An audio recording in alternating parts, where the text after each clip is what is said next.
Hello everyone, I am Astha Kesri, and for today's discussion, my topic will be mitochondrial stability and cell viability. So let's start the discussion. Now, as we know, the free radical is a type of unstable molecule that is made during normal cell metabolism, and they are highly reactive.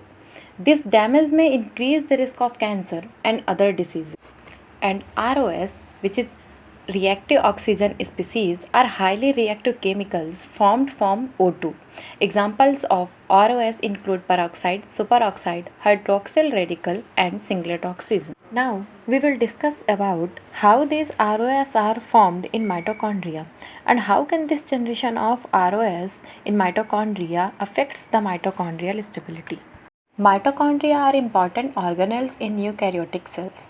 Mitochondria have an inner and outer membrane separated by an intermembrane space. The outer membrane is more permeable than the inner membrane because of the presence of porine proteins.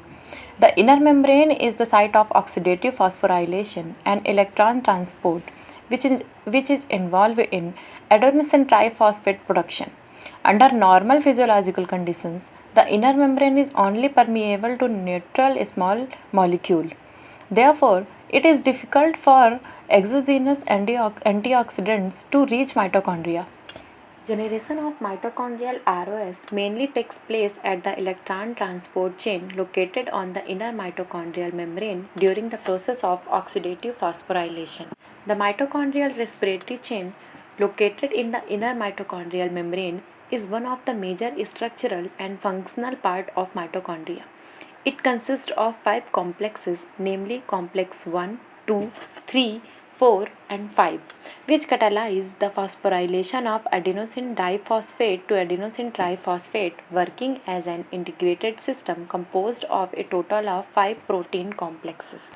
More than 80 proteins comprise these complexes, 13 of them encoded by mitochondrial DNA, and all of them components of the oxidative phosphorylation system. Complexes 1, 2, 3, and 4 constitute the respiratory electron transport chain. The electron transport chain oxidizes hydrogen derived from the oxidation of organic acids such as pyruvate and fatty acids with atomic oxygen to generate water.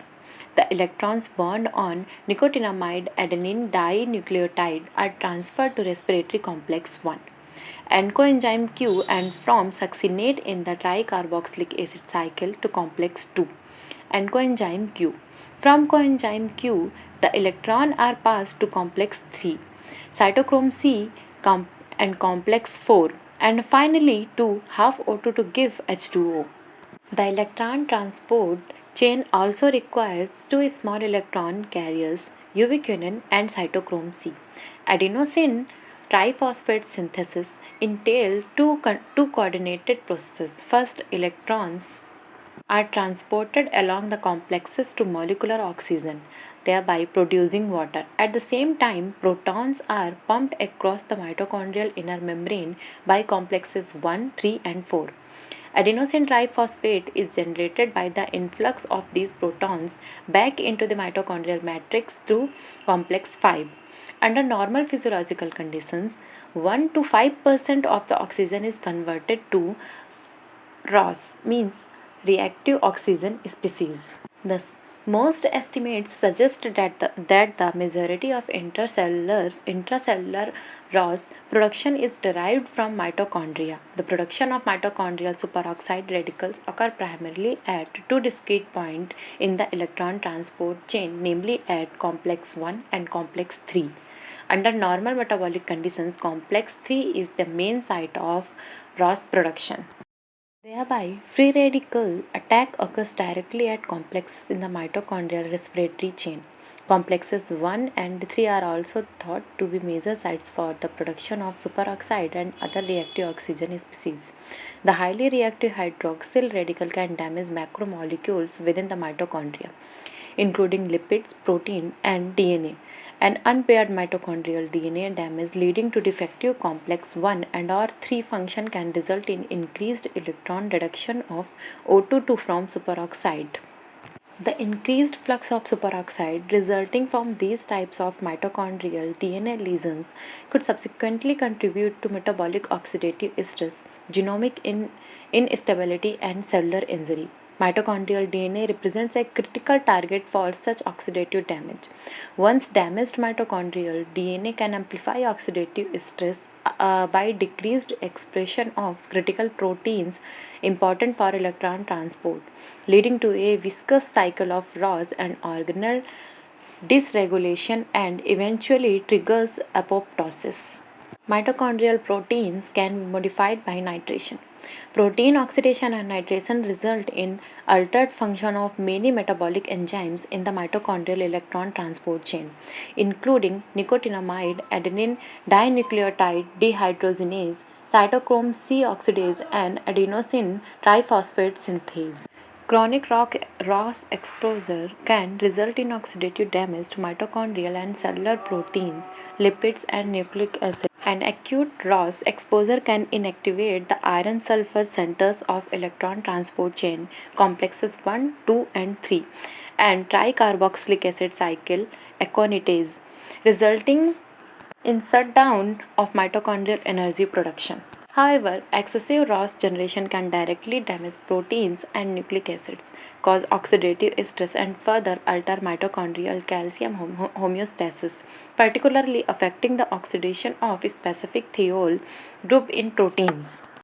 Oxidative stress and mitochondrial damage have been implicated in the pathogenesis of several neurodegenerative diseases, including Alzheimer's disease, Parkinson's disease, and amyotrophic lateral sclerosis.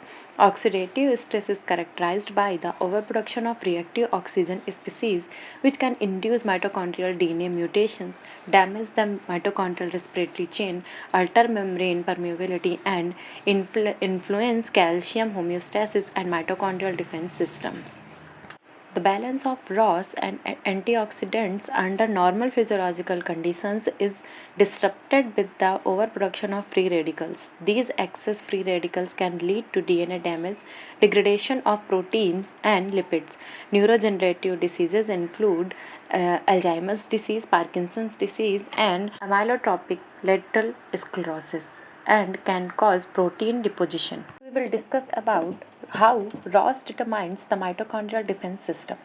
Mitochondria are normally protected from oxidative damage by multi-layer network of mitochondrial antioxidant system, which consists of superoxide dismutase catalase and glutathione peroxidase and glutathione reductase, together with a number of low molecular weight antioxidants such as alpha tocopherol and ubiquinol.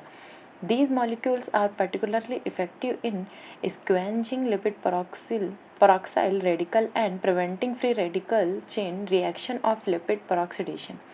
However, these antioxidant systems are not perfect. Hydrogen peroxide produced by superoxide dismutase is relatively unreactive. It can form highly reactive hydroxyl radical in the presence of ferrous ion via phantom chemistry. This hydroxyl radical can initiate lipid peroxidation cascades in membrane. Furthermore, the products of sugar, protein, and lipid oxidation can cause secondary damage to protein, which may lose catalytic function and undergo selective degradation. Because no defense system is completely efficient, the entire array of available endogenous antioxidant enzyme cannot fully neutralize the ROS being emitted from mitochondria. Cumulative oxidative injuries to mitochondria triggered by endogenous metabolic processes and or exogenous oxidative influences causes mitochondria to progressively become less efficient. As mitochondria progressively lose their functional integrity, ever greater proportion of oxygen molecules reaching them are converted to ROS. This is how the production of ROS occurs in mitochondria and how the production of ROS affects the mitochondrial stability and cell viability. I hope you like the video. Thank you.